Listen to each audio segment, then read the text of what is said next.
Houjik ngahaki mamangda senjam kunauda Central Force ki Casper ama lambi pikpana maram oiduna Casper asi Longthokhre hairi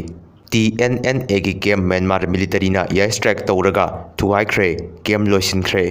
thadauga maitaiga wari sanabada kokina thingba matik nate Manipur masa ani Assam gi train station dagi ganja kg marphu nithoi ka konana police na phare Kuki singna Manipur gi singda lambi semgalakpada union lengang na sogolabra thadau inpi Manipur asi kuki miyam gi yaknabani haina kuki inpi Manipur na Longthokhre Kcp Taibanganba gi active Cadre Nupi ama Manipur police na phare hari mamingna Oinam Sonia Devi Elias Tete sahi kuntraga mathoi thanga Oinam laikai kabui PS Bisnupur district ni KYK gi active Cadre ama phare mamingna Chongtham Dilip Kumar Singha Elias Tomnau sahi kungar taruk Samaram Maning Laikai under Khongjom PS Thauban district ni hari Kuki singi lifeline semnaba taksin kiba thabok tawon thoknaba donor ministry na lengakta khangalakre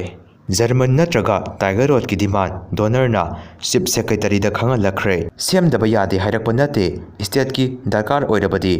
khanaba yabra hairakpani